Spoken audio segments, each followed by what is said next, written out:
आज यहाँ पे जो जैनदीर स्पोर्ट्स कार्निवल का जो इनॉग्रेशन हुआ है, ये एक बहुत अच्छी पहल है। ये 3 डे इवेंट है जिसमें बहुत सारी एक्टिविटीज़ जो हैं वो की जाएंगी, जिसमें वॉलीबॉल, खो खो और बहुत सारी ऐसी एथलेटिक एक्टिविटीज़ हैं जिनका आज इनॉग्रेशन किया गया है।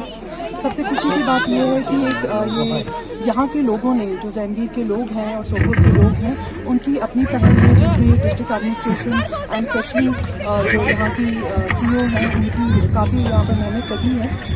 और यहाँ के बच्चों ने जो है ऑल ओवर, मुझे लगता है बारामूला से पार्टिसिपेट किया है। 1200 से ज़्यादा यहाँ की रजिस्ट्रेशन हुई हैं।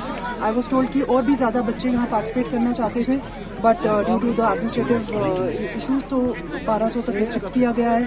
आई होप कि ऐसे ही हमारे बहुत सारे बच्चे जो हैं सोपोर के, बारामूला के, इस तरह की स्पोर्ट्स एक्टिविटीज़ में पार्टिसिपेट करें, ताकि ना ही सिर्फ उनकी हेल्थ बल्कि मेंटल वेलबींग पे भी एक बहुत अच्छा इफेक्ट करता है। जो बच्चे स्पोर्ट्स में अच्छे होते हैं वो पढ़ाई में भी अच्छे ही निकलते हैं और ज़िंदगी में स्पेशली उनकी जो स्किल्स हैं, लाइफ स्किल्स हैं, वो भी इम्प्रूव होती हैं। और इस ग्राउंड को इम्प्रूव करने के लिए, यहाँ की स्पोर्ट्स फैसिलिटीज़ को इम्प्रूव करने के लिए जितना भी डिस्ट्रिक्ट एडमिनिस्ट्रेशन से हो पाएगा, आई एश्योर वो हम ज़रूर करेंगे। मैम लास्ट वाले के बिल्कुल, ये मुझे लगता है कि यहाँ का जो ग्राउंड है, नेचुरल ग्राउंड बहुत ही अच्छा है और इसमें इतनी कैपेबिलिटी है कि यहाँ पर बहुत सारे बच्चे पार्टिसिपेट कर सकते हैं। इस पे जैसे मैंने कहा कि एडमिनिस्ट्रेशन पूरा जोर लगाएगी कि यहाँ के बच्चों के लिए ऐसी फैसिलिटीज़ हों ताकि वो पढ़ाई के साथ साथ अपनी जो एक्स्ट्रा करिकुलर एक्टिविटीज़ हैं यहाँ पर कर सकें और हमारा नाम जो है आगे रोशन कर सकें। Thank you ma'am.